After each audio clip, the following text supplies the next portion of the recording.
Revolución Rusa, e con ese motivo, aquí na Biblioteca do Fórum, que aínda que somos pequenos e unha biblioteca de barrio, quixemos facer unha mostra bibliográfica sobre o tema e unhas actividades. A última delas é a conferencia sobre a Revolución Rusa onte e hoxe, que nos impartirá Carlos Barros, que é profesor da facultade, foi profesor da Facultade de Historia da Universidade de Compostela e ademais o fundador ou un dos fundadores, non sei, da rede académica. O micrófono non ten, para que se oye un pouco máis. Micro non hai, non? Non. Tranquilo. Pero mira, tes aquí unha silla. Podes achegarte un pouco máis. Trataremos de hablar, de falar alto. Tranquilo, tranquilo. Bueno, pois nada, deixo vos con Carlos e moitas gracias por vir a todos. Bueno, boas noites, o prometido débeda, falarei alto, non? Como esa imaxen do cartel que anuncia os 100 anos da Revolución Rusa que fixo a Biblioteca Fórum, onde aparece unha muller con un altavoz así facendo coas mans, en fin, seguindo pois toda o estilo das vanguardas rusas que acompañaron a Revolución de Octubre. Revolución de Octubre onte e hoxe.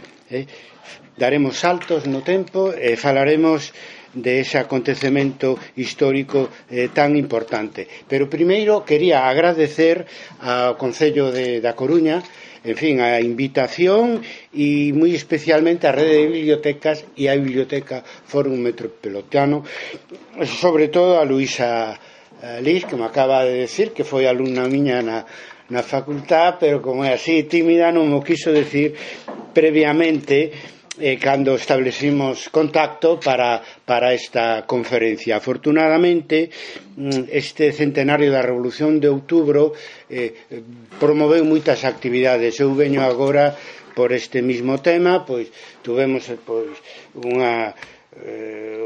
unha tentativa de un congreso en Rusia, logo outro en México nun centro de investigación, logo fun a Cuba, non para falar deste tema, de outros de historiografía, pero falamos tamén deste tema, en fin, de aqueles 10 días que estremeceron ao mundo hai 100 anos. O primeiro, unha declaración de fe como historiador. É dicir, a historia é obxectiva e subxectiva ao mesmo tempo. É un mito isto da obxectividade, neutralidade do historiador e todo eso. Mais aínda cando falamos dun tema que de alguna maneira está vivo, máis aínda cando falamos de un tema que o propio historiador viviu, non? Daí que eu fale como historiador, claro, eso non o podo evitar e é, digamos, a miña obriga, pero tamén como fonte histórica, como testimuña dos feitos dos que vamos a falar. Tiven a fortuna de formar parte da última xeneración impactada pola Revolución de Octubre. Me refiro ao que chamamos a xeneración do ano 1968.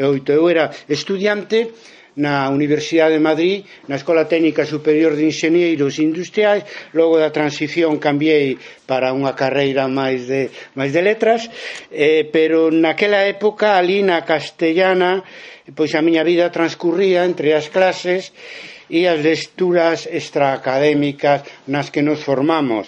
Entre esas lecturas xogaba un papel moi importante as obras de Vladimir Ilich Ulyanov, coñecido como Lenin, e teño recordos moi frescos. É todo un privilexio para o historiador que, aparte de ler a bibliografía, en fin, que xa decía, a nosa obriga ou documentos cando se trata dunha investigación primaria, por ter sido testimuña dos feitos que ao mesmo tempo investigamos ou interpretamos ou falamos deles, etc. Xa me gustaría a min poder decir o mismo da revolta aos irmandiños, sobre a que fixe eu a miña tese de licenciatura e a miña tese de doutoramento hai máis de 30 anos. Non puden vivir aqueles feitos, pero do que vamos a falar hoxe puden digamos, vivir o que seguiu despois da Revolución de Outubro a mitade do século, na mitade do século pasado. Lecturas que eran moi importantes para nós, porque a España franquista e a Rusia zarista tiña moito en común, pois eran regímenes, digamos, autocráticos, e ademais na organización na que eu militei, o Partido Comunista de España, que era mayoritaria entre os estudiantes da Universidade de Madrid, que nos movíamos no mundo sindical antifranquista, pois resulta que vivíamos unha situación moi parecida de autocracia e dictadura, e ao mesmo tempo preconizábamos para cambiar a situación de dictadura ou de autocracia, pois o que daquela chamábamos a loita de masas.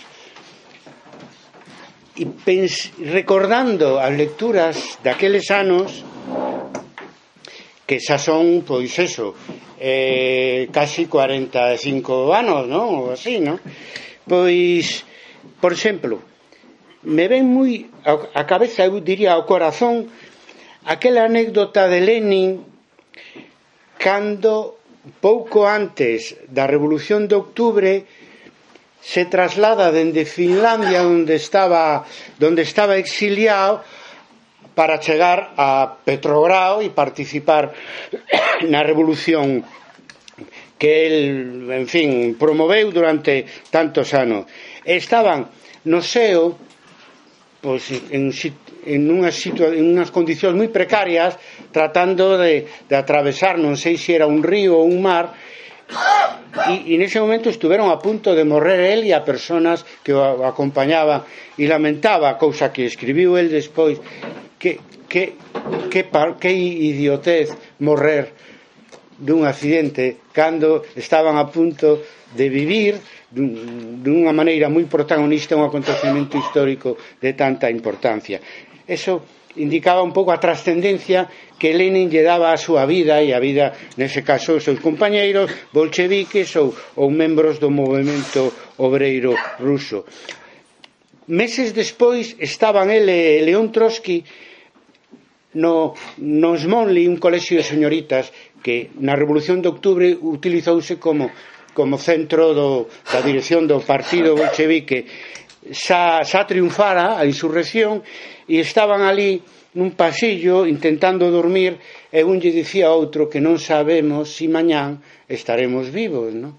Tamén ese sentimento de trascendencia e ese coraxe de saber que estaban defendendo uns ideais que sempre existiron na historia e que afortunadamente hoxe día tamén son necesarios, son vixentes, e esa disposición e ese temor, pero ao mesmo tempo disposición de arriscar a súa vida. A min pareceume moi impactante, de feito é un dos recordos que teño.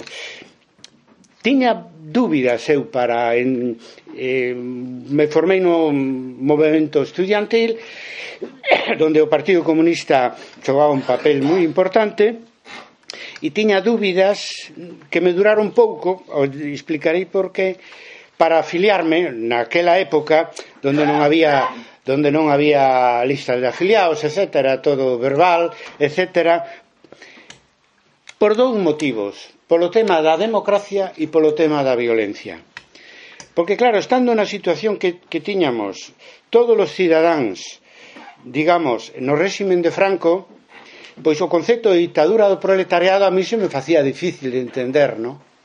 Porque estábamos loitando contra a ditadura e queríamos unha democracia, non?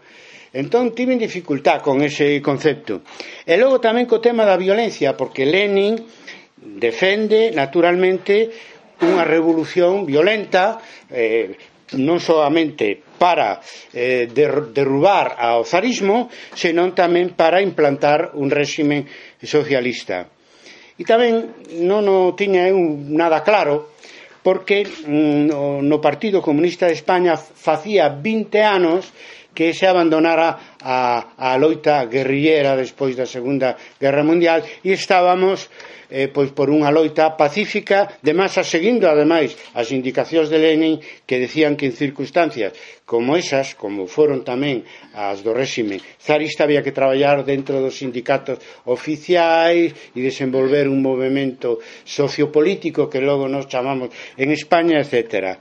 Bueno, eso digamos que resolvino rápido, porque tiñamos claro tamén no Partido Comunista de España e en general nos movimentos antifranquistas que o noso obxectivo prioritario era conquistar a democracia, e logo o obxectivo socialista viría despois, e as vías para seguilas pois era a movilización da xente, no? Entón, nese sentido, quedoume pois un recordo tamén desas dúbidas resoltas pola práctica dos movimentos sociales nos que nos encadrábamos e da propia estrategia do Partido Comunista de España, no?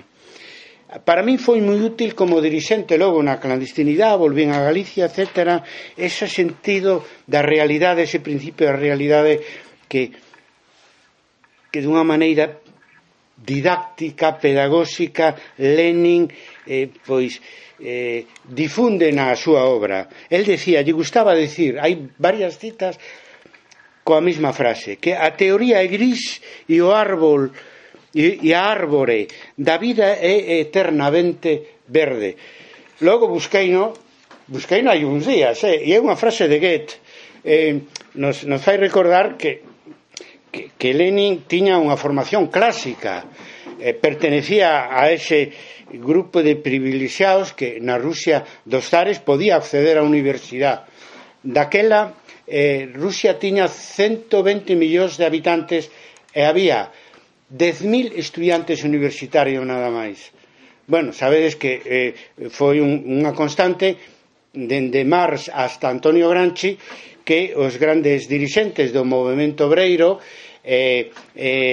pois na segunda mitad do século XIX, principios do século XX, pois saíron todos da universidade. A un se lle nota máis que a outros, e a Lenin non se lle notaba demasiado, salvo que o leeras con moita atención, buscando os autores clásicos e ilustrados, sobre todo a parte de autores que eran moi queridos para él, como Chernyshevsky, o seu libro Que facer, e outros vinculados á cultura rusa. Bueno, isto é unha introducción personal, para que non se diga que eu vou falar do tema sin paixón. Falarei con paixón, independientemente de que non vou abandonar, non o fago nunca, nin o rigor, nin a honestidade cos datos, etcétera. Pero de todas as maneiras con paixón, porque é unha historia vivida por min e por moitos dos que estades aí, algúns que coñeci e outros que me imagino. Por lo tanto, falamos de algo que nos resulta moi próximo a pesar dos 100 anos transcurridos. Bueno, pasou un século. Eu vou dividir este século en 3 partes. Vou falar do ano 1917, da situación concreta daquel ano que está a Revolución Rusa. Logo vou falar do século XX, do pequeno século XX, logo explicarei, e logo do século XXI, porque falamos deste tema 100 anos despois. 1917. Un rápido resumen do contexto, da conxuntura e da acción. O contexto é a Gran Guerra, a Primeira Guerra Mundial, na que se ve implicada Rusia, o goberno zarista implica a Rusia na Primeira Guerra Mundial, e que xenera unha arrepiante crisis social na Rusia dos zares. Bueno, temos visto de todo, pero é difícil empatizar coa situación que podía ter a poboación rusa entre 1914 e 1917, que é cando saen da guerra, no? A inflación estaba moi, e o precio das cousas moi subido, o desemprego tremendo, os salarios baixísimos, as xornadas laborais extenuantes, fame en castelán dis hambruna, había que dicir fame negra no campo e na cidade e morte. Morreron 2 millóns de rusos na Primeira Guerra Mundial. Entón, un contexto de morte, de fame, de miseria, e un grupo da sociedade moi organizado que era o proletariado ruso, según a terminoloxía da época, que fora un esforzo, diríamos, desenrolista do zarismo, en fin, que xenerou en Petrogrado e en outras cidades rusas un proletariado importante.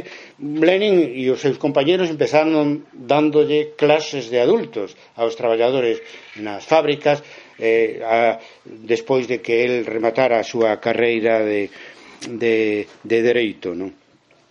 Entón, esta situación de límite para os traballadores do campo e da cidade pois xeneran uns movementos sociais antizaristas que facían ao goberno do zar e ao propio zar responsable de toda esta situación social e política catastrófica. Se crean uns movementos sociais moi poderosos de obreiros, de soldados e campesiños, non? En 1905 se produce un ensayo antes da guerra interesante, sin o cal non se explica a revolución de 1917, e en Petrogrado, que xa fora centro da movilización social en 1905, eso se retrata na película Akrazao Potemkin, pois eles xa en 1905 os obreiros de Petrogrado xa tiveran a primeira experiencia dun soviet e consello, simplemente a primeira experiencia de autoorganización dos obreiros de Petrogrado, e a partir de todo este desastre da entrada como consecuencia da entrada de Rusia na Primeira Guerra Mundial, pois se xenera un movimento que parte de novo de Petrogrado e que se coñece como a Revolución de Febreiro de 1917. Se forma un goberno menchevique con aliados entre os liberais da escasa burguesía que tiña Rusia naquel momento. Bueno, menchevique era fracción minoritaria do Partido Obreiro Socialdemócrata de Rusia. Houbera un congreso, os mencheviques foran os minoritarios e os bolcheviques os mayoritarios. Bolcheviques é mayoritario en ruso. Entón, os mencheviques diríamos que eran socialistas máis moderados ou socialdemócratas máis moderados, como tamén eran socialdemócratas, pertencían ao mesmo partido, pois Lenin e Trotsky, todos os que organizaron a fracción mayoritaria que é a fracción bolchevique. Bueno, entón, para sorpresa dos que se movilizaron contra o zarismo e lograron derrubalo, pois o goberno menchevique decide continuar a guerra con Alemania. Eso provoca unha segunda onda de grandes manifestacións e Lenin, que estaba exiliado en Suiza, pois busca a maneira de regresar a Rusia para participar personalmente nesta revolución que se iniciara en febreiro e que el xa tiña, cando antes de chegar a Rusia, algunha idea de que o goberno menchevique dificilmente podería cumprir os seus obxectivos. El consigue entrar en Rusia xunto con outros dirixentes antizaristas gracias á axuda de Alemania, que fleta un tren que atravesa toda Europa ata chegar a Petrogrado, etc. A Alemania estaba interesada en, naturalmente, crear o maior número de problemas a Rusia dos zares para poder ganar a guerra na súa fronte oriental. Bueno, ao chegar á estación de Finlandia, en Petrogrado, Lenin sorprende a todos co que se coñece como as teses de abril. Decía que os soviets se estenderan primeiro de por Petrogrado ao resto das cidades industriais e logo das cidades ao exército, tanto as guarnicións das grandes cidades como ao propio frente. Entón había se estendera moi rapidamente o sistema de autoorganización coñecido como soviético. E Lenin, nas tesis de abril, di todo o poder para o soviet. É dicir, quitarlle o apoio ao goberno menchevique e pasar da fase, na linguaxe da época se di así, democrático-burguesa, a fase socialista da revolución. Bueno, lle costou bastante traballo convencer ao seu propio partido de dar este paso, que se concretará o 25 de outubro de 1917 coa insurrección que se inicia en Petrogrado, 25 de outubro, según o calendario da Igrexa Ortodoxa, e para nós o 7 de novembro, según o calendario occidental. O símbolo da insurrección que se chama de octubre, con esta confusión que para eles é o 25 de outubro, para nós realmente o 7 de novembro. Pois ben, o símbolo da Revolución de Outubro é o asalto ao Palacio de Inverno. Logo levado ao cine non moito despois por Eisenstein nunha fotografía que moitos pensan que se fixo do propio asalto, que realmente é da película de Eisenstein, no? A bandeira da insurrección de Petrogrado tiña 3 palabras: pan, paz e terras.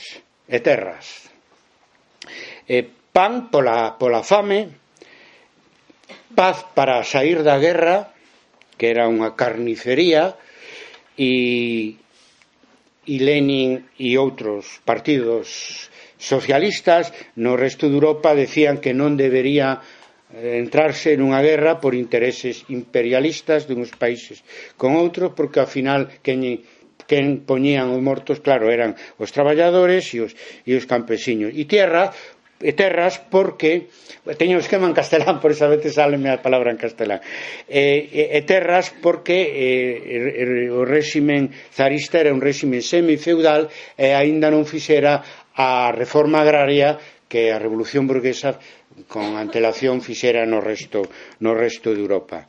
Entonces, terras para os campesinos, paz para os soldados, pan para toda a poboación. Hai un texto moi breve que di: aos cidadáns de Rusia, 25 de outubro de 1917, 10 da mañá, o goberno provisional foi deposto. O poder do Estado pasou a mans do Comité Militar Revolucionario, que é un órgano do Soviet de deputados obreiros, soldados de Petrogrado, que se atopa ao frente do proletariado e da guarnición da capital. Os obxectivos polo que ten loitado o pobo: a proposta inmediata dunha paz democrática, a supresión da propiedade agraria dos terratenientes, o control obreiro da produción e a constitución dun goberno soviético están asegurados. Viva a revolución dos obreiros, soldados e campesiños. O Comité Militar Revolucionario do Soviet de Deputados, Obreiros e Soldados de Petrogrado. O texto foi escrito polo propio Lenin, no? É ratificada esa insurrección exitosa no primeiro día, durou horas a insurrección, polo segundo congreso dos soviets de toda a Rusia, que se celebrou entre o 25 e 27 de outubro de 1917. Simplemente decidiron insurreccionarse o mesmo día en que se inauguraba o Congreso de Representantes de todos os soviets de Rusia, fundamentalmente urbanos, e as unidades que estaban no frente da guerra, no? O sea, que o tiñan todo moi calculado. A insurrección do día 25 de outubro ou 7 de novembro foi casi pacífica, todos os historiadores coinciden neso. Participarían no movimento de tropas, gardas rosos e soldados do Soviet, pois unhas 30.000 persoas, nada máis, non? E en realidad foi unha toma do poder, bueno, tomaron os puntos neurálxicos da cidade de Petrogrado, pero en realidad é, digamos, ocupar un poder que estaba baleiro, porque o goberno de Kerensky pois lle desobedecían as unidades militares, en fin, tiña a poboación mobilizada constantemente contra eles, e realmente foi unha decisión política. As propias unidades de soldados de gardas rosos, milicias que se formaban nas fábricas, pois tomaron o poder con a única problema do Palacio de Inverno, onde os cadetes da época zarista que gardaban ao Palacio de Inverno, que era a sede gubernamental, pois se resistiron. No segundo congreso, o primeiro día da insurrección, o 25 de outubro, o propio Trotsky dixo que se tomaran todos os puntos neurálxicos, menos o Palacio de Inverno, que é cuestión de minutos que se tome. Por lo tanto, non é esa idea que se ten, verdad? Pero realmente non houve unha sola baixa, casi, dos insurrectos, e pode que algún ano o Palacio de Inverno é nada máis. O sea, que foi unha revolución bastante pacífica, polas características dunha conxuntura de guerra, de crisis social e de crisis política moi aguda. Unha conxuntura histórica moi especial que o xenio sensible de Lenin supo ver que das súas posibilidades, de que podíase dar un gran salto histórico se aproveitaba esa conxuntura de debilidade do réximen zarista e do propio goberno que sustituiu o réximen zarista e do sistema imperialista en general, suxeito a unha guerra civil interna entre países, como foi a Primeira Guerra Mundial. Lenin tiña esa sensibilidade máis para captar o estado de ánimo da xente, non? Da masa, se decía na linguaxe da época, da xente, e de feito lle costou, se conservaron as actas do Comité Central do Partido Bolchevique, que a mí me fixo ler Pilar Bravo Castel, a nosa responsable na organización universitaria do Partido Comunista de España en Madrid cando era novo, e me quedei moi impresionado porque Lenin estaba casi solo, non? Zinoviev, Kamenev e outro estaban en contra de dar ese salto de tomar o poder e declarar a Rusia unha Rusia que quer camiñar a cara ao socialismo. A historia lle deu a razón, non? Foi, sin dúbida, o gran dirixente de esa revolución, aínda que o executor e organizador foi León Trotsky, que era o presidente do Soviet de Petrogrado, era o presidente do Comité Militar Revolucionario de Petrogrado e logo foi o gran organizador do exército ruso durante a guerra civil que seguiu a revolución de outubro. Por lo tanto, podemos aquí falar de que se trata dun exemplo claro do papel das individualidades na historia, pero eu diría na historia da corta duración. Curiosamente, un historiador, en fin, marxista, Eric J. Hobsbawm, non valora tanto a acción destas grandes personalidades, senón, con toda a razón, dice que digo importante, o que fixo posible esa revolución que marca a historia do século XX é o protagonismo das masas, se dice, é dicir, o sistema soviético de que a xente se autoorganiza, ao que perteneceron aos soviets, tamén había dirixentes mencheviques, eseristas, de todos os partidos, digamos, de esquerda. O que pasa que nese proceso acelerado entre febreiro e outubro de 1917, os bolcheviques foron gañando a maioría nos diferentes soviets, tanto nas cidades como nos frentes. Nas frontes militares, porque simplemente sintonizaban máis cos desexos da xente. Por lo tanto, eu creo que hai que explicar a historia falando do papel das grandes personalidades e do papel da sociedade no seu conxunto, das masas. As dúas cousas son necesarias. Se en vez de Lenin estuvera outro, pois a mellor cambiaba algo, non? Pero se a xente non se mobilizara tanto nas unidades militares como nas cidades como no campo, pois non houbera habido nada. Me explico? Entón, cada feito histórico ten unha explicación propia, específica, hai que buscala, o papel das persoas importantes e o papel do conxunto da xente. Ora, para o historiador, visto dende lonxe, o máis importante é o protagonismo social. Sempre é o que vai facer ou non facer a maioría da sociedade. Non por eso vamos a minusvalorar o papel daquelas personalidades que pode ser maior ou menor importante según teña maior ou menor capacidade de representar ese sentir xeral, ese estado de ánimo que xa decía eu que no caso de Lenin era unha cualidade e unha virtude moi notable, non? O de outubro de 1917 foi en realidade unha revolución democrática radical, porque querían sair da guerra, querían que a xente estivera alimentada e facer a reforma agraria, non?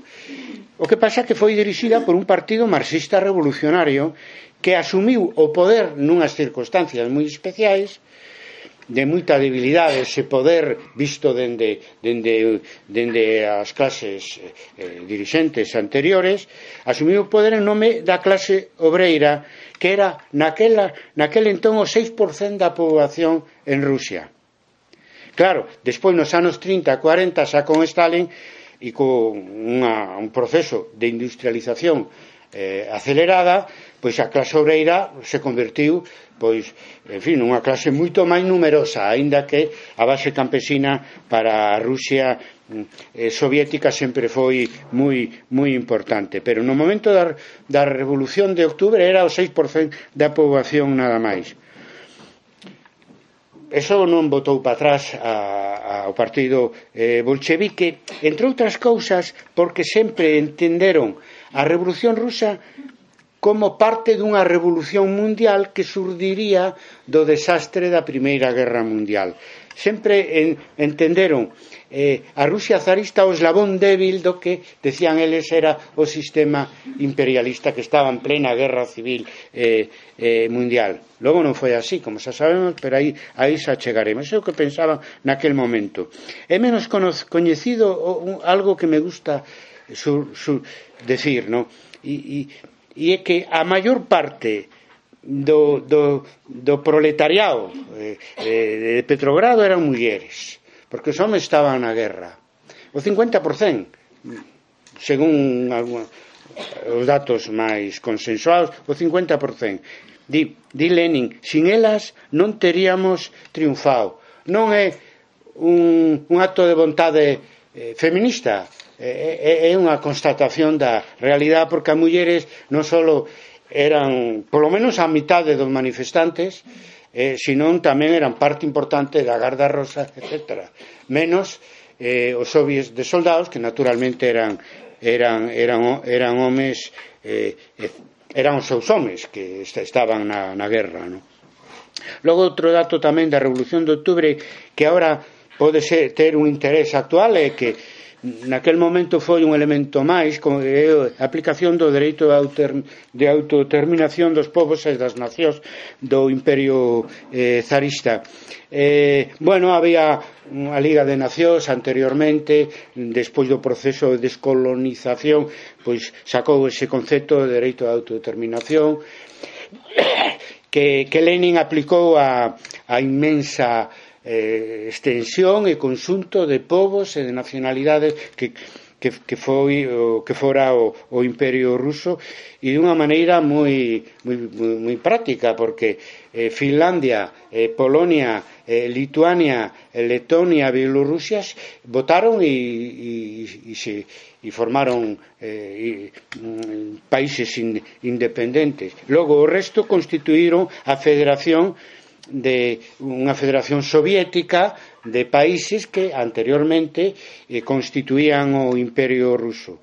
Cos anos, sobre todo na época de Stalin, pois se foron recuperando, menos Finlandia e Polonia, pois as demais nacionalidades acabaron formando parte da Unión Soviética.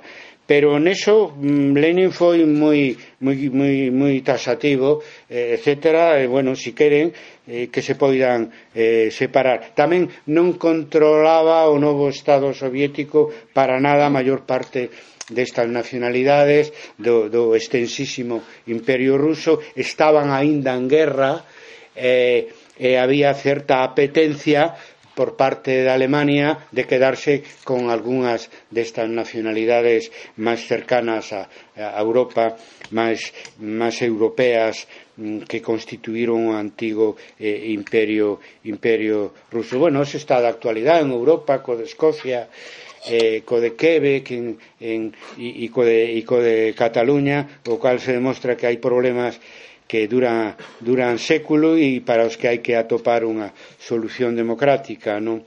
E política. Ben, a revolución avanza nos anos seguintes nun contexto de guerra civil.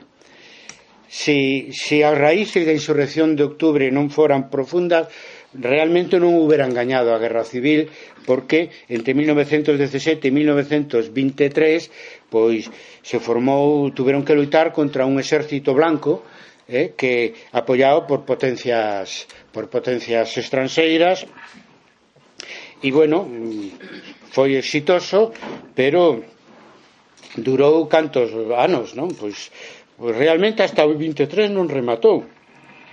Estamos falando de 6 anos de guerra civil nun sentido máis extensivo, aínda que os acontecementos militares duraron 2 ou 3 anos. Nese contexto de guerra civil, o partido bolchevique, o goberno soviético de Rusia, disolve a Asamblea Constituinte que se formara na Revolución de Febreiro. Eso foi en 1918. Claro, os bolcheviques eran mayoritarios nos soviets, pero eran minoritarios na Asamblea Constituinte que convocara Kerensky a partir da caída do zarismo en febreiro de 1917. Eso é un tema discutible. Hoxe en día foi discutible no seu momento a disolución da Asamblea Constituinte, en parte coherente con esa idea de que o Soviet sustituíra ao que eles chamaban as institucións democrático-burguesas. De feito, primeiro se fixeron congresos, como o segundo no ano 1900, en outubro de 1917, e logo se constituiu un Soviet Supremo, que era o órgano máximo dos soviets de toda a Rusia posteriormente. No medio desaparece a Asamblea Constituinte, no que eran mayoritarios pois mencheviques, eseristas, liberais, etc. Logo, outro feito moi remarcable é a nova ANEP, a nova política económica. En 1921, terminado, digamos, a peor parte da guerra civil, podendo presumir xa dunha victoria sobre a reacción rusa apoiada pola reacción europea, pero con un país destrozado pola Primeira Guerra Mundial, pola Guerra Civil, en fin, por todas as miserias que naquela época existían en toda Rusia. Pois Lenin dá un golpe estratégico moi importante e volve á economía de mercado, intenta gañar aos empresarios para que se queden nas empresas para axudar na súa xestión, claro, competindo co Soviet que por causa do control obreiro pois tiña un papel importante dentro da empresa. E logo tratan tamén con este xiro nova política económica de consolidar a alianza cos campesiños, que hasta ese momento se organizara máis ben dentro das unidades militares, donde obreiros e campesiños, soldados, todos eles formaran os soviets de soldados. Entón é un problema que en Rusia sempre foi moi difícil, na Rusia soviética, de resolver, porque, bueno, pois claro, tiñan ou podían ter nun momento dado intereses diferentes os obreiros das cidades e os campesiños dos campos rusos, non? Bueno, hai unha valoración unánime entre historiadores de que a Revolución de 1917 supuso unha nova etapa da historia mundial. É dicir, se fala do pequeno século XX, xa o comentei antes, é unha idea de Hobsbawm de chamar, de decir que o século XX realmente empeza en 1917 coa Revolución Rusa e termina en 1991 co retorno de Rusia ao capitalismo. E eso hai bastante consenso sobre esta idea de que o século XX empeza realmente coa Revolución Rusa e termina coa caída do socialismo chamado real. A verdade é que é a primeira vez na historia da humanidade que unha revolución popular triunfa.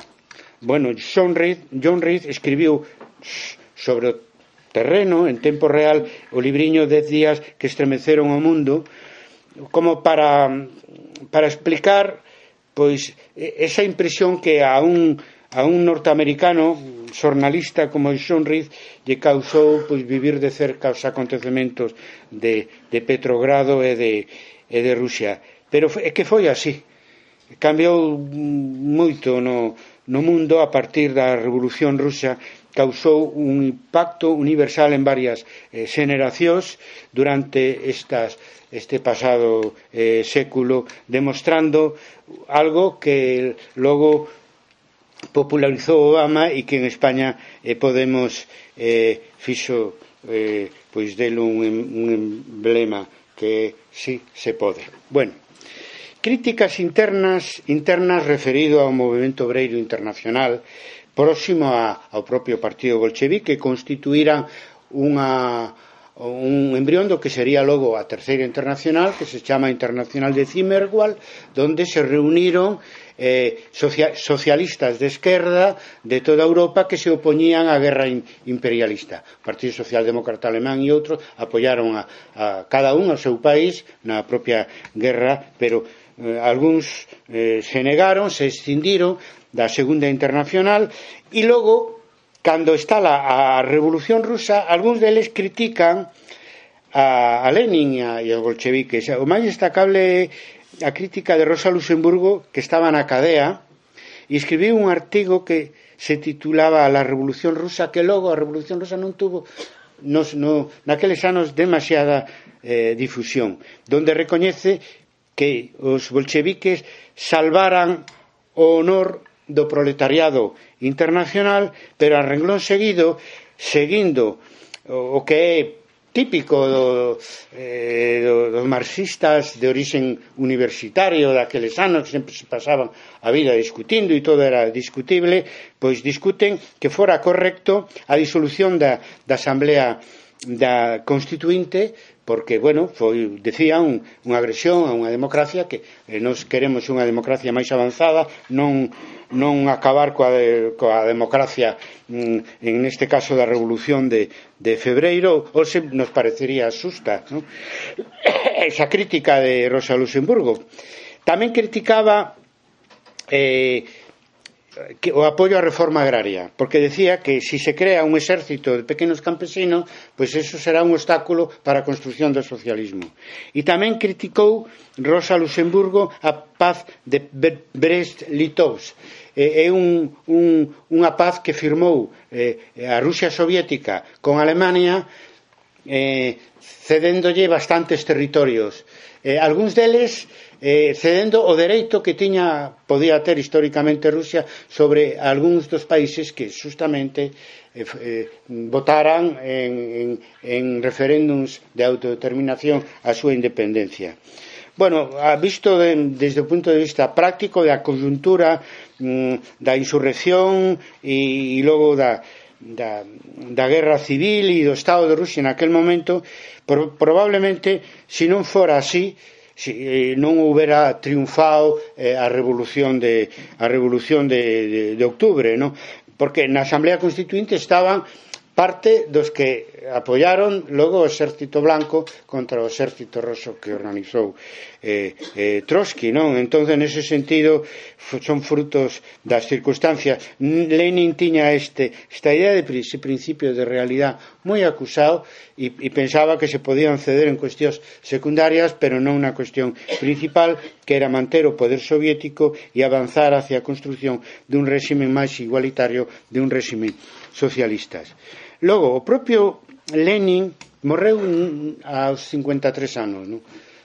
Entonces lle deu un ictus no ano 1922 e logo sobreviviu 2 anos máis, e en estes 2 anos xa tiña dificultades para escribir e todo, e lle dictou unhas notas á súa secretaria, e nunha desas notas pois opina sobre os diferentes dirixentes do partido bolchevique, dicindo as súas virtudes, o seu defecto, un pouco procurando que si, como parecía, non iba a sobrevivir, pois quedaran deixar o legado das súas ideas sobre algunhas das cuestións que lle preocupaban da dirección do partido bolchevique. E aí é onde pide que Stalin sea desplazado da Secretaría Xeral do Partido Comunista, que naquele momento se chamaba Partido Comunista da Unión Soviética. Decía que era unha persoa moi ruda no trato cos compañeiros e que era perigoso que el continuara na Secretaría Xeral. Bueno, logo el lle costou bastante que isto que se chama Testamento de Lenin que se dera a coñecer. Por fin, o propio Stalin tivo que aceptar que se leera nun congreso do partido, xa morrera Lenin, pero por desgracia foi bastante profético e tiña un ollo clínico e unha gran sensibilidade tamén para coñecer as persoas. Deso tamén falaremos máis. Trotsky sempre foi un crítico da evolución da Revolución Soviética, da que el foi unha parte moi importante, a partir de que Lenin quedara inhabilitado para actuar políticamente e que Stalin se fixera a cargo da dirección do antigo partido bolchevique. El dice que temía que se burocratizara os soviets e logo o propio partido, que moi rapidamente elimina as corrientes internas no seu interior e os soviets se transforman nunha estrutura administrativa, etc. Tamén Trotsky criticaba o abandono da revolución permanente, e veremos por que logo pois queda circunscrito solamente ao antigo imperio zarista, pois toda a experiencia de un socialismo baseado nos soviets, hasta que estalan outras revolucións, pero no primeiro momento están solos os socialistas ou os comunistas soviéticos. Gramsci tamén sacou un artigo pouco coñecido nos primeiros momentos, titulado así: A revolución contra el capital. El decía que a revolución rusa non tiña que ter sucedido porque na tradición do marxismo estaba xa en Marx e en Engels que a revolución tería que triunfar alá onde houbera un proletariado numeroso e mayoritario, non? É dicir, en Alemania, é dicir, en Inglaterra, non nun país tan atrasado, non?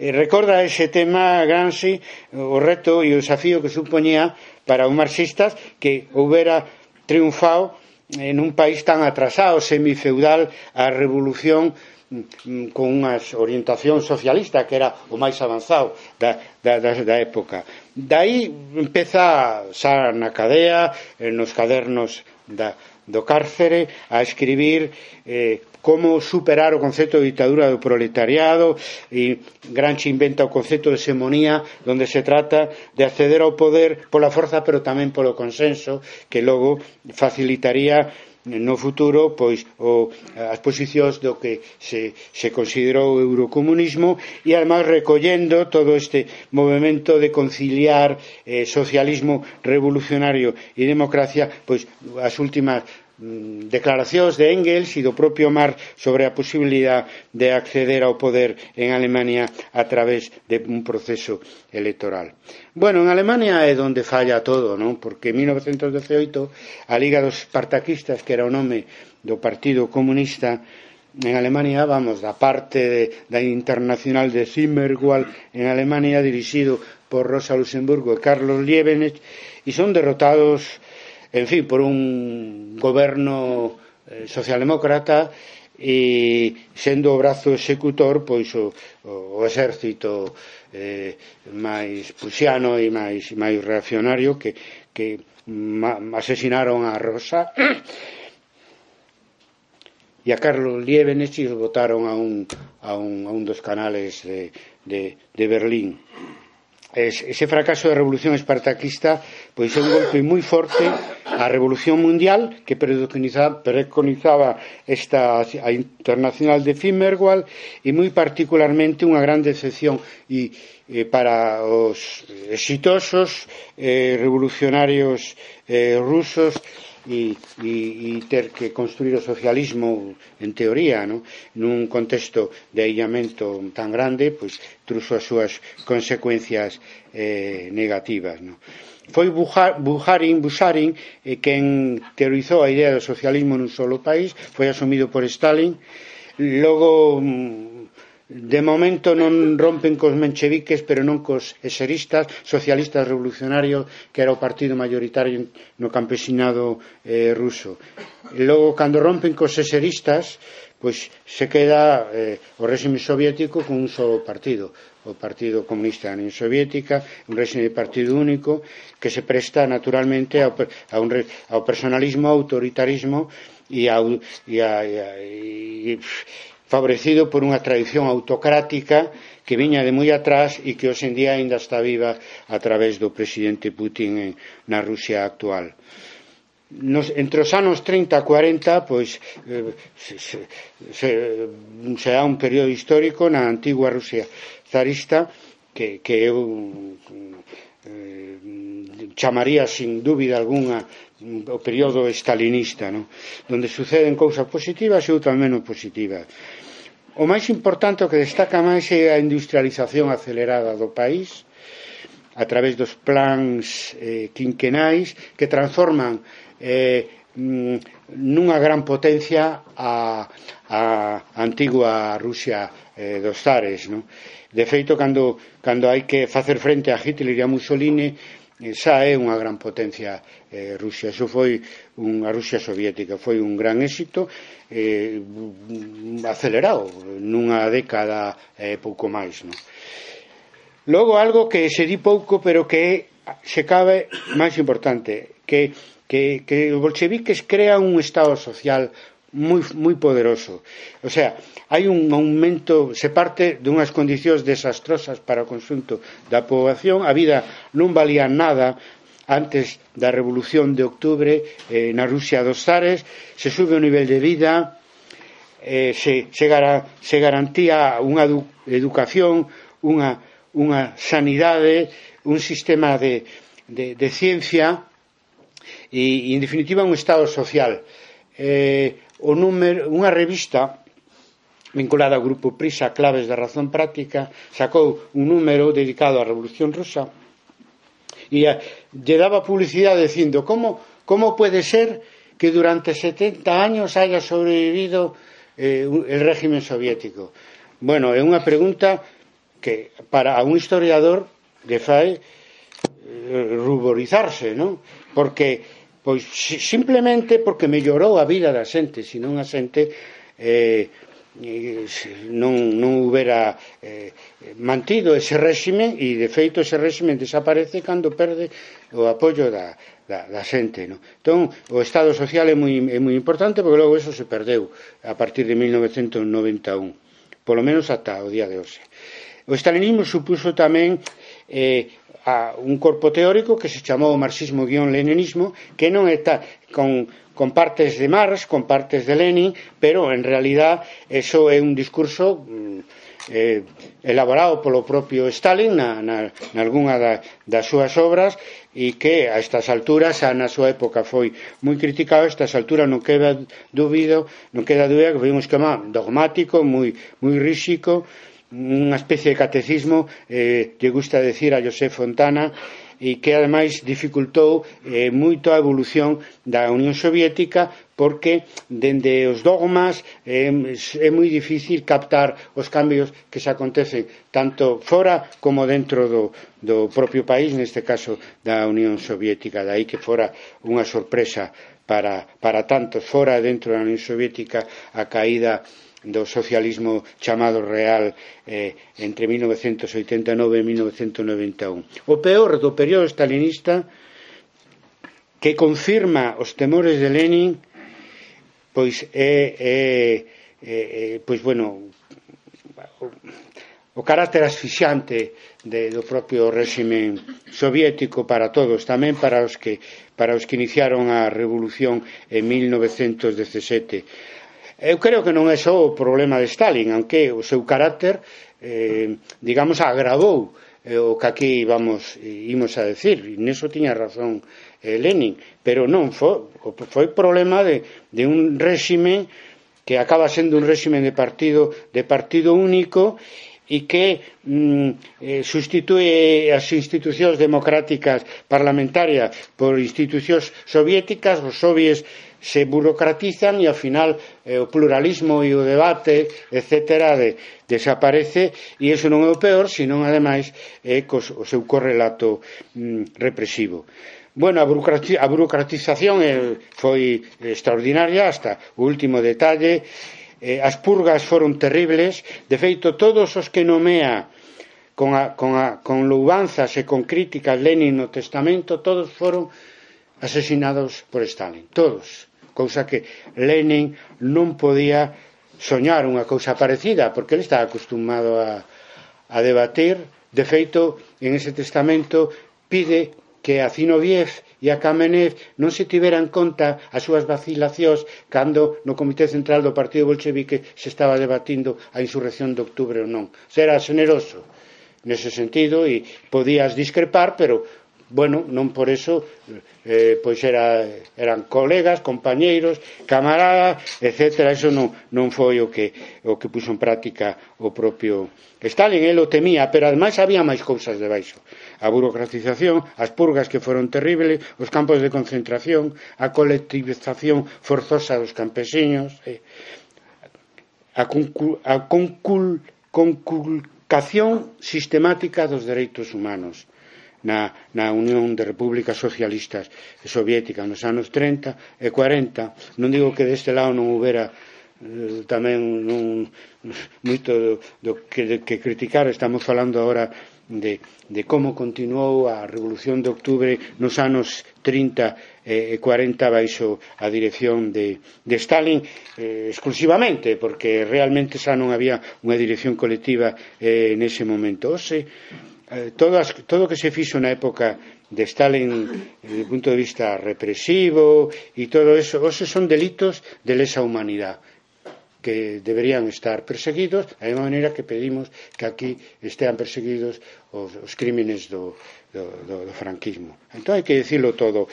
E non se pode decir que nos anos 30 e 40 houbera un problema de guerra civil, houbera un problema de illamiento da Unión Soviética, porque era unha gran potencia moi respetada, etcétera, internacionalmente. Non lles quedaba outro remedio, non había acoso tampouco, e ademais se fora estendendo unha internacional comunista que supoñía en todo o mundo un apoio moi importante, na súa maior parte seguindo as políticas exteriores da Unión Soviética.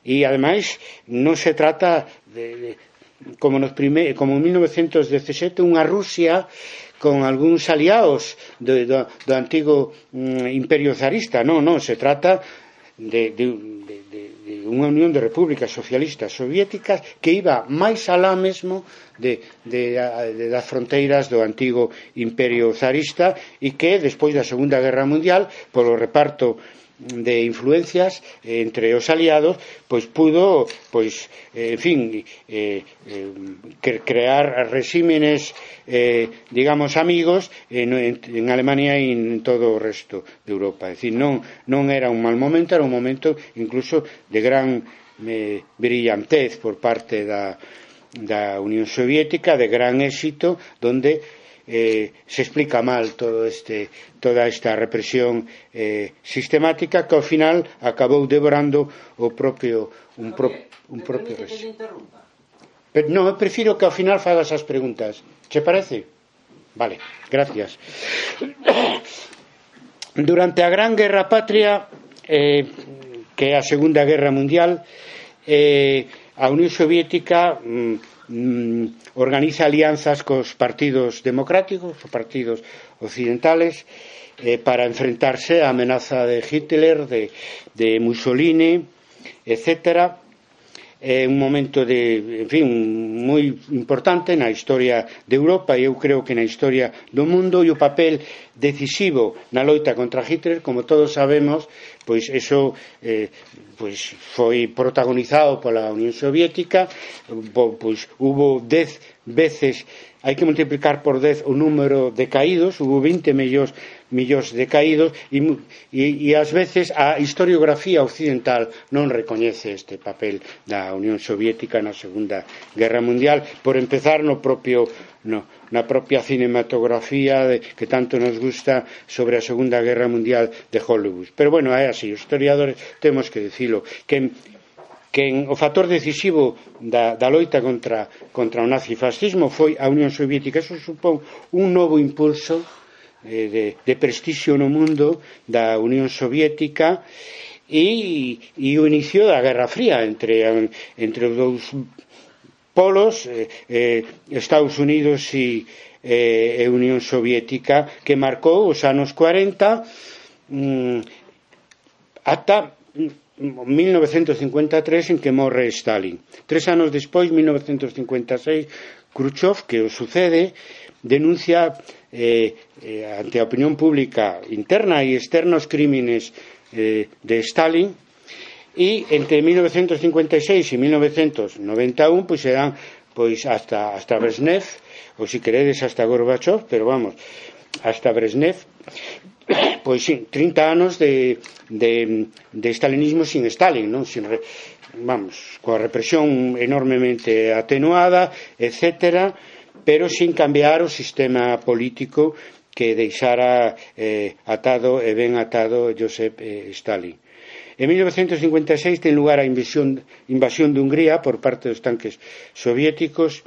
Para min, como historiador, pois é unha data tamén importante, porque no ano 52 se creara por parte dun grupo de historiadores do Partido Comunista Británico a revista Pass and Present, que é unha revista que crea a escola historiográfica marxista máis importante que tivemos, non? Eles, a partir da invasión de Hungría, abandonan o Partido Comunista Británico, e no ano 1968 pois ten lugar o Maio francés e a intervención dos tanques soviéticos pois para por coto, por final a primavera de Praga de Dubček en Checoslovaquia. Eu daquela estaba no comité universitario do PC na Universidade de Madrid e celebramos as críticas que o Partido Comunista de España fixo sobre esa intervención imperial, etc., pero non só por eso, sino sobre todo porque acabaron con o experimento de un socialismo con rostro humano que personificaba Dubček. Tamén se criticou ao mesmo tempo pois a posición crítica do Partido Comunista francés cos estudiantes do Maio do 68. Nos éramos estudiantes do Maio madrileño. Eu creo que se non fora así nos hubiéramos ido nos hubiéramos marchado do PC, non? Si a dirección de Carrillo en ese momento era moi difícil de combinar o que se di co que se fai cando se contradí tanto o que se di co que se fai. Bueno, 1989 e 1991 a caída sorpresiva do socialismo real, o desmembramento da Unión Soviética, que hai que analizar dende o marxismo. Creo que as forzas productivas entran en contradicción coas relacións de produción. A Unión Soviética perde a carreira económica con Occidente, sobre todo cos Estados Unidos, e aí chega hasta o paroxismo a desconexión dos dirixentes soviéticos coa maioría da súa sociedade, que polas propias características do sistema soviético é que non existían nin canle, salvo se cadra pois a KGB, ou se personificada por o presidente de Rusia, Vladimir Putin, pois probablemente sí que supera moito máis polas súas propias redes informativas do que pensaba realmente unha sociedade que xa non tiña nin voz nin voto nas decisións que se tomaban naqueles anos, naquelas décadas na Unión Soviética. Como sabedes, a caída da Unión Soviética ten lugar con accións de masas moi poderosas tamén de sectores da clase obreira, como no caso de Polonia, en fin, procesos moi rupturistas, con participación social importante, e unha adaptación aos cambios por parte dos partidos comunistas de todos os países, de Alemania hasta Unión Soviética, que dá como resultado pois unha volta inesperada do peor capitalismo no leste de Europa e concretamente na antiga Unión Soviética.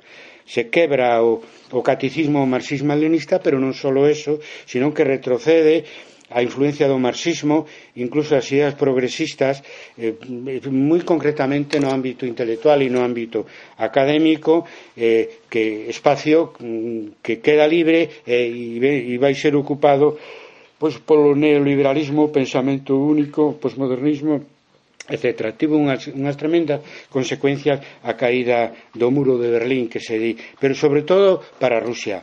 Na Rusia postsoviética pois se multiplica por 10 o número de pobres, a esperanza de vida descende como ao número dos países do terceiro mundo e desaparece o Estado social, educación, sociedade, todo o sistema científico. Por lo tanto, non nos extraña que hai pouco nun sondeo feito á poboación, o 57% tiña unha visión positiva de Lenin. E logo tampouco nos extraña que Vladimir Putin, que coñeceu a época en fin, anterior e supo adaptarse estupendamente á época actual, dixera isto. Bueno, se lle atribúe, pero ainda non atopei en que discurso e en que data. Pero a verdade é que se corresponde co que fai. Di, quen non extraña a Unión Soviética non ten corazón, quen a quer de volta non ten cerebro. Bueno, el, sabedes que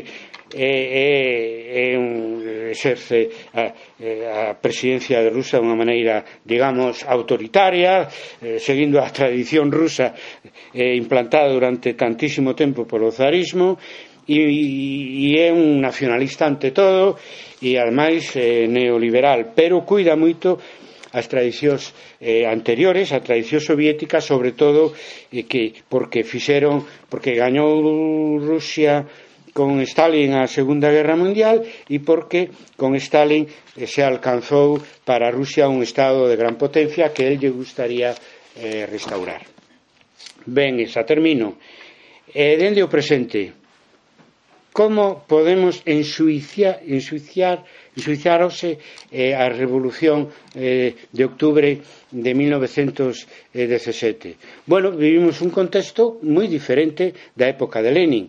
Lenin fixo un libriño que decía o imperialismo fase superior do capitalismo, que logo explica pois as guerras imperialistas e todo eso, pero hoxe estamos na fase superior da fase superior do imperialismo, porque na época do imperialismo os protagonistas eran os grandes estados poderosos, non? Que pelexaban entre sí, pero hoxe vivimos coa globalización, vivimos un momento en que non son os grandes estados, ni siquiera os Estados Unidos os que dirixen o mundo, senón que o mundo está dirixido por un conglomerado de poderes transnacionais, de multinacionais e de poderes financieros que non están limitados por ningún poder político, etc. E iso é o desorden mundial no que vivimos hoxe en día, e impensable para Lenin, que por exemplo agora mismo o novo presidente dos Estados Unidos pois trate de hallar o seu país dos efectos que el considera negativos para a súa base electoral da globalización. É dicir, vivimos unha etapa moi distinta, pero ten en común coa época de Lenin que a desigualdade continúa, incluso se incrementa. Piketty, un economista francés, demostrou nunha tese de doutoramento que a desigualdade no mundo, tanto xeográfica como interna nos diferentes países, non fixo máis que medrar ao longo de todo o século XX e agudizarse no cambio do século XX ao século XXI. Bueno, sabémolo porque conduxo á crise do ano 2008, que durou unha década, as súas secuelas durarán máis aínda,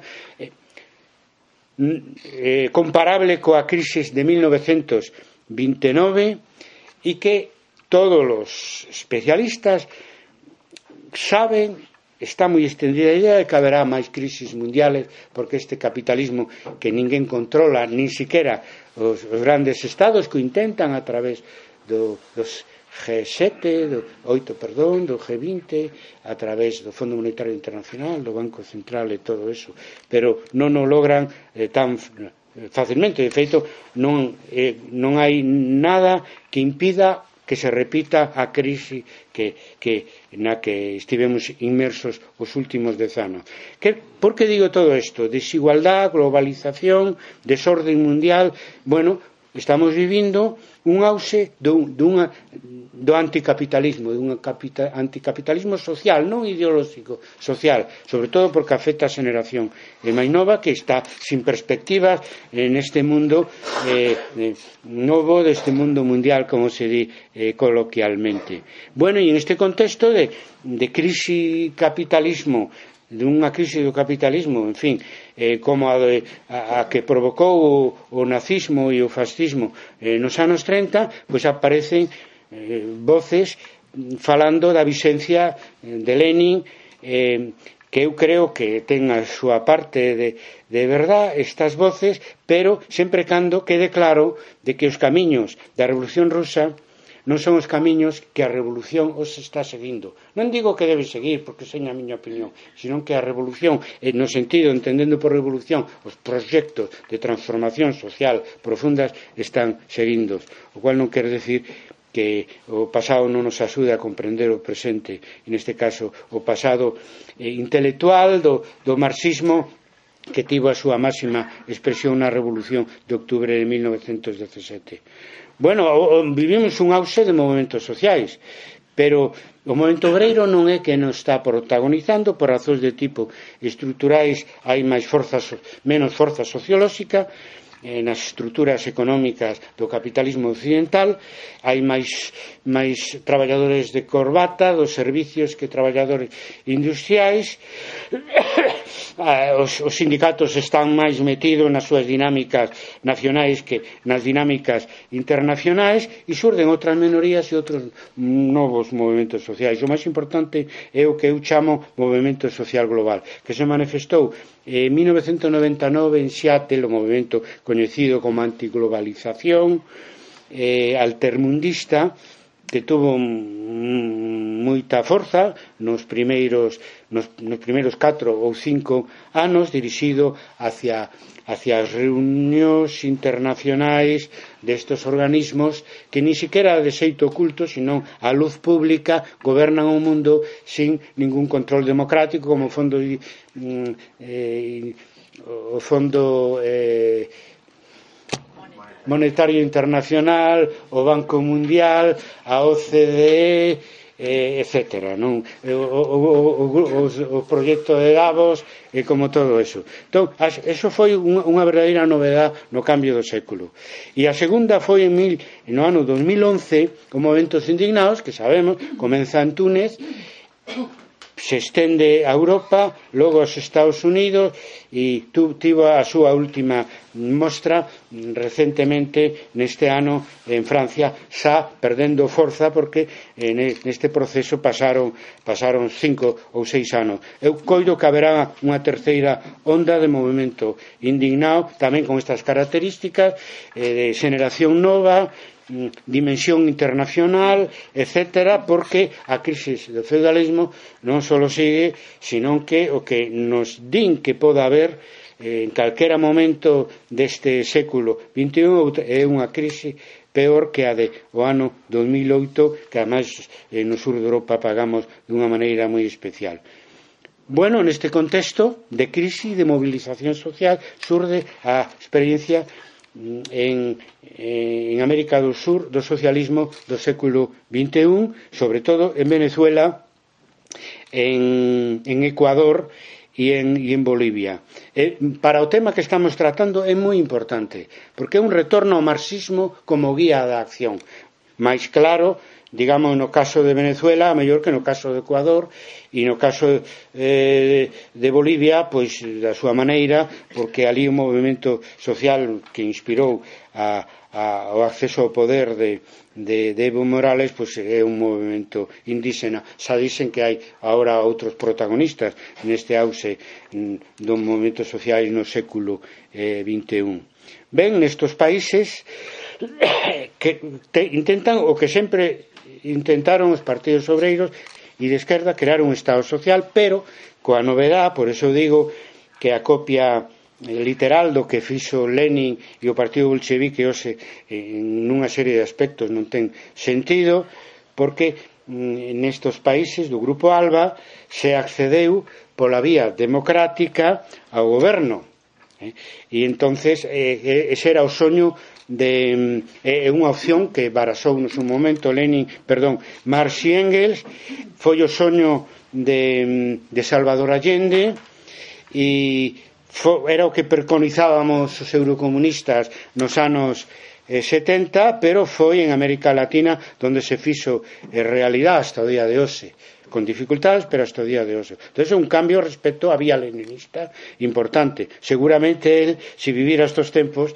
tamén se alegraría de que a revolución puidera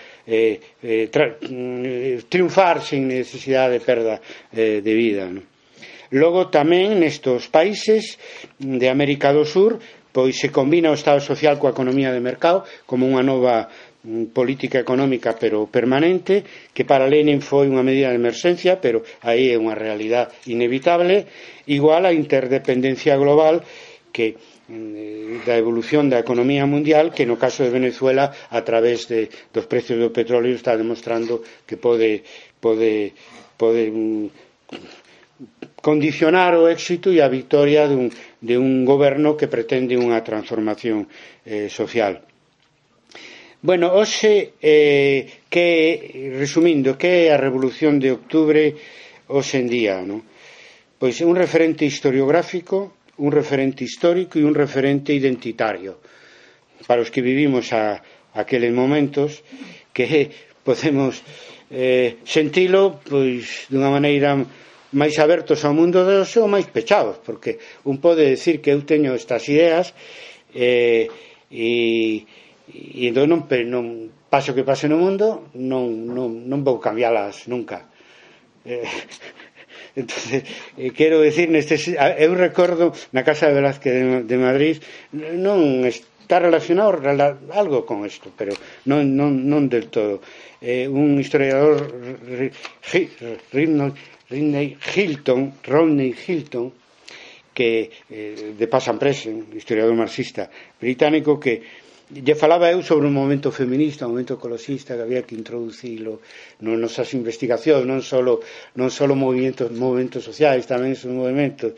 E dicía, bueno, mira, Carlos, yo en francés me decía, yo no voy a hacer nada distinto de lo que he hecho toda mi vida, desde que era joven. Bueno, eso desde el punto de vista individual se comprende, pero desde el punto de vista colectivo, non. Desde o punto de vista colectivo, non. Por que digo que é un referente histórico? Bueno, debería ser un referente histórico a Revolución de Octubre. Bueno, non se pode explicar o século XX sin a Revolución de Outubro. Trotsky, nun libriño, porque estos tocaban as campanas e daban a misa, no? Os intelectuais que dirixían o Partido Bolchevique. Entón, el tivo tempo, despois, claro, que fora expulsado da Unión Soviética, e facer a historia da Revolución Rusa. E di, aunque fose derrotada a Revolución Rusa, será un exemplo de desenrolo futuro para a humanidade. Sempre. Sí, pero non. Sí, pero non.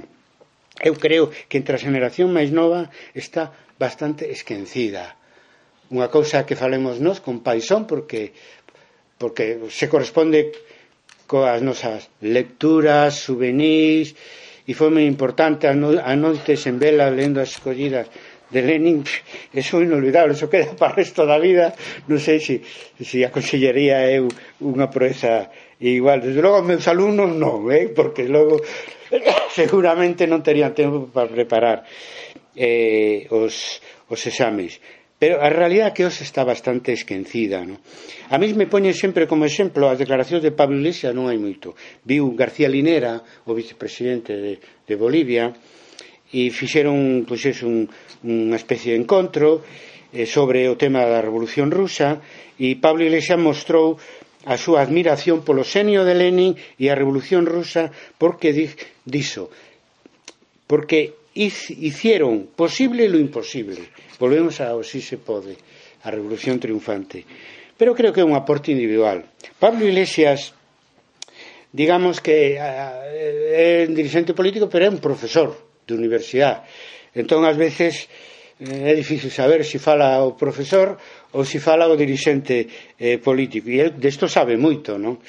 Pero non é representativo, porque o 15M máis ben tivo unha importancia histórica grande, ese outro tema, non é o que nos trae hoxe aquí, pero máis ben teña unha vena, digamos, anarquista, non?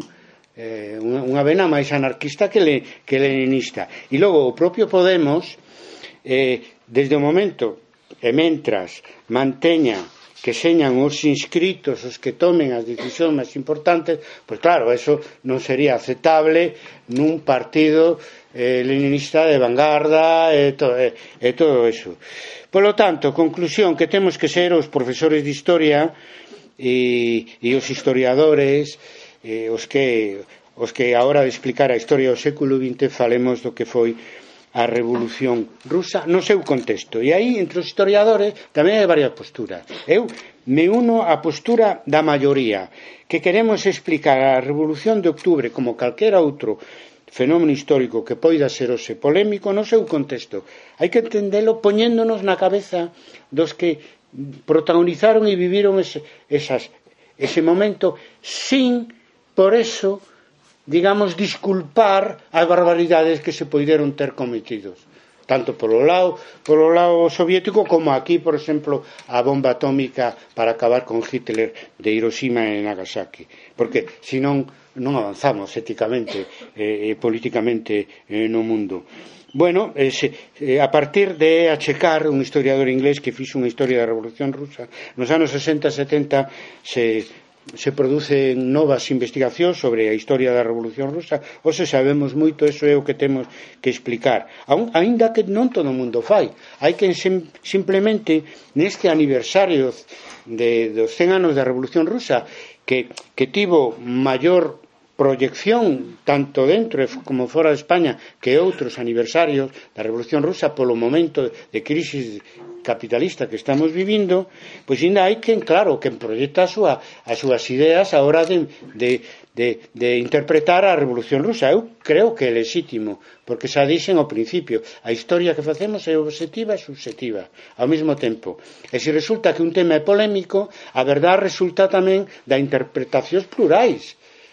E aos alumnos llegamos, bueno, sobre isto hai varias posturas, inda que xa digo que eu me ateño ás interpretacións da Revolución Rusa que teñen máis en conta o contexto histórico do que falei, a guerra, as circunstancias, etc., sin justificar nada que hoxe en día seña injustificable desde un punto de vista humano. Por exemplo, Santos Julián, un colega de historia contemporánea nun traballo sobre a Revolución Rusa, que ahora proliferaron afortunadamente bastante, simplemente se alinea con mencheviques, como que eran mencheviques que tiñan razón un pouco por paralelismo, non coa situación actual, porque ele máis ben do PSOE e tal, esas cousas, non?